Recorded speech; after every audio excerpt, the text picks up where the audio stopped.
Est-ce que la masturbation est interdite en islam? Est-ce que c'est un péché ou une solution temporaire? Masturbation in Islam is haram.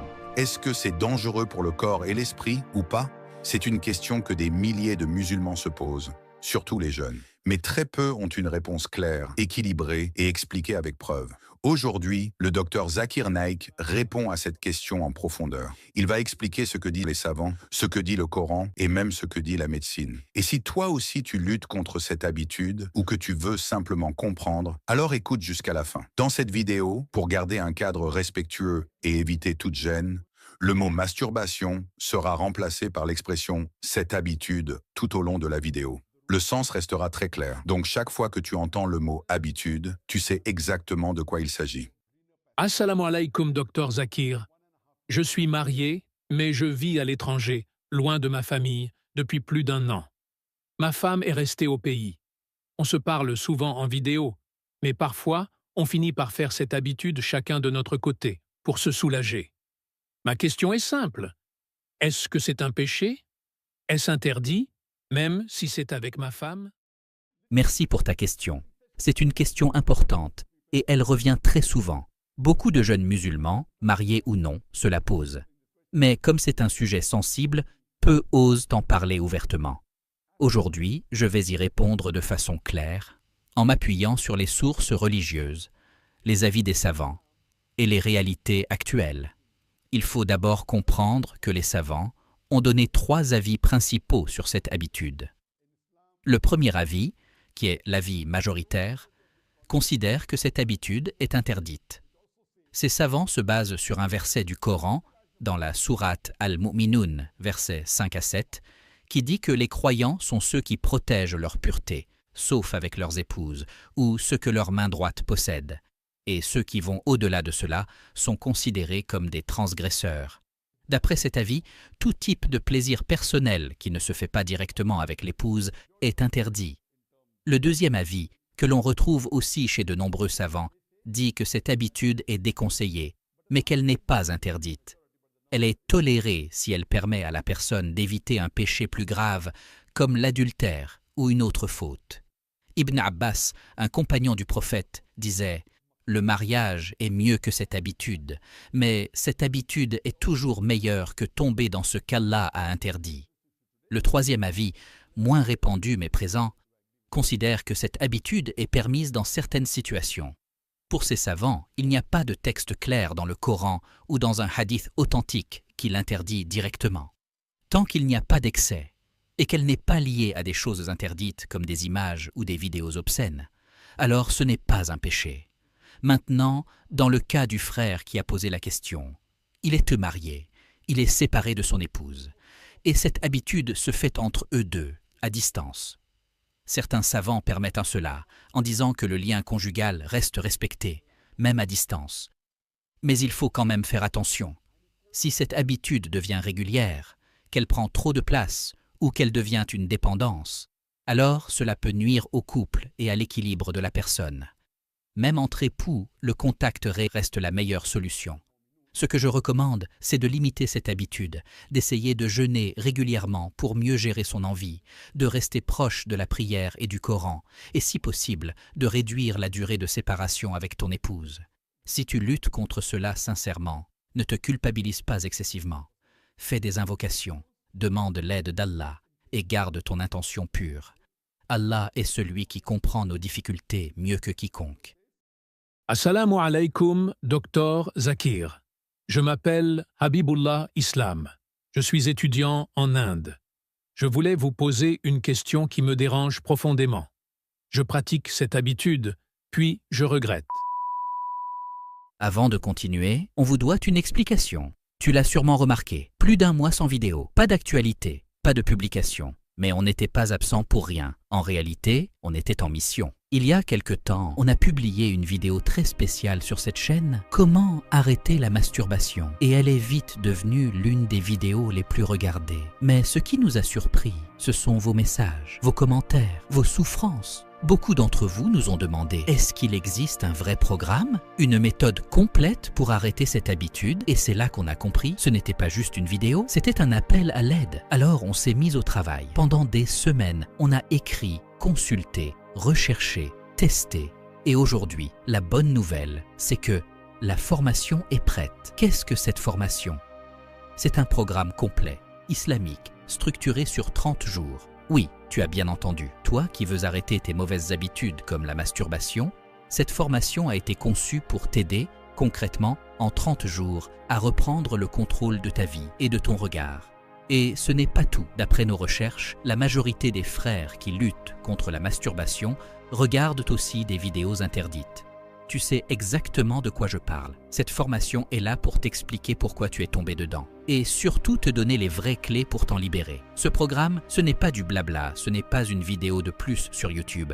C'est une méthode testée sur des frères qui en avaient marre, fatigués psychologiquement, affaiblis spirituellement et dont la vie commençait à s'effondrer. Mais grâce à cette formation, ils se sont relevés. Et aujourd'hui, ils ont changé. Donc toi qui regardes cette vidéo, ne crois pas que tu es faible. Tu n'as juste jamais eu les vraies clés. Et aujourd'hui, tu peux les avoir. Et pour t'accompagner comme il se doit, tu auras même un accompagnement par email privé. Oui, privé. Personne ne connaîtra ton identité. Ton combat reste entre toi, Allah et cette formation. Avec des vidéos guidées, un e-book bonus rempli d'invocations puissantes, et plusieurs surprises pour t'aider à rester fort jusqu'au bout. Et parce que tu fais partie de notre communauté, une offre exclusive est ouverte juste pour cette semaine. Les places sont limitées et l'offre disparaîtra après quelques jours. Tu veux voir ce que contient la formation? Le lien est dans la description et aussi en premier commentaire épinglé. Tu vas y découvrir une vidéo de présentation complète sur tout ce qui t'attend à l'intérieur. Que cette vidéo soit le début de ta libération. Qu'Allah te renforce, te purifie et t'élève. Mais surtout, aujourd'hui, ne laisse pas Shaitan encore gagner. Ce n'est pas demain, c'est aujourd'hui que tu changes ta vie. Assalamu alaikum, Dr Zakir. Je m'appelle Habibullah Islam. Je suis étudiant en Inde. Je voulais vous poser une question qui me dérange profondément. Je pratique cette habitude, puis je regrette. Je fais des invocations, je me repens, mais quelques jours plus tard, je recommence. Je n'arrive pas à arrêter et je ne sais plus quoi faire. Je me sens mal avec moi-même, mais je n'ai pas de solution. Est-ce que cette habitude est interdite? Et surtout, comment m'en sortir? Ce que tu ressens, beaucoup d'autres le vivent aussi. Tu n'es pas seul. Et le fait que tu ressentes de la tristesse et du regret montre que ton cœur est encore vivant et que tu veux sincèrement t'améliorer. Je vais te répondre de manière complète, en commençant par ce que disent les textes religieux à ce sujet. Premier, le hadith du prophète sur le mariage et le jeûne. Dans un hadith très connu, le prophète a dit « Ô jeunes gens, que celui qui peut se marier le fasse, car cela aide à baisser le regard et à préserver la pureté.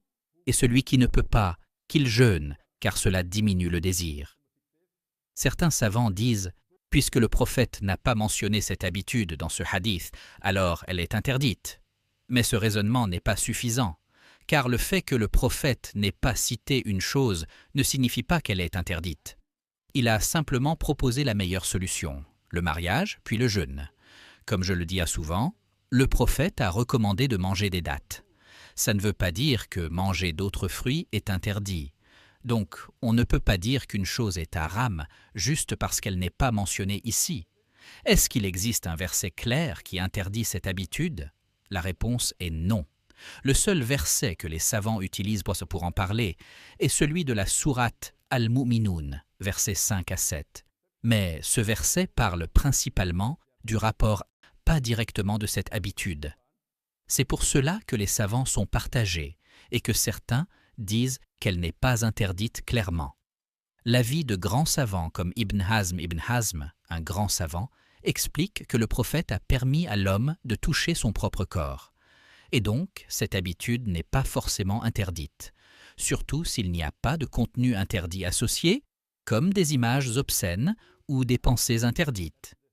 Il dit aussi que si cela permet d'éviter un péché plus grave, comme tomber dans une mauvaise relation ou regarder des choses harames, alors cela peut être toléré, mais à condition de ne pas en faire une obsession. À toi qui luttes contre cette habitude. Tu dis que tu fais cette habitude, puis tu regrettes, puis tu recommences. Et tu te sens mal. Sache une chose. Le fait que tu regrettes est un signe de foi. Ce que Shaitan veut, c'est que tu tombes dans cette habitude et que tu penses que tu n'as plus de valeur. Mais Allah, lui, aime ceux qui reviennent à lui, encore et encore.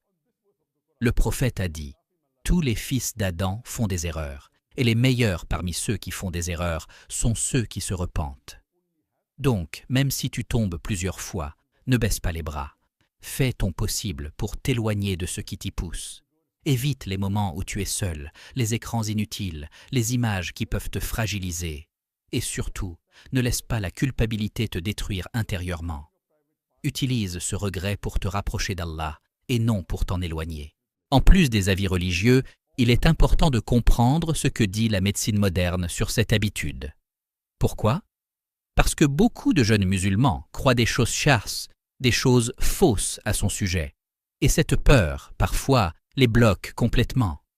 Beaucoup de sites ou de vidéos font circuler des rumeurs comme « cette habitude rend aveugle, elle cause des maladies nerveuses, elle provoque de graves problèmes physiques ». Selon les médecins et les recherches actuelles, cette habitude, en elle-même, ne cause pas de problème médical sérieux, tant qu'elle est pratiquée de manière occasionnelle, sans excès et hors de tout contenu haram.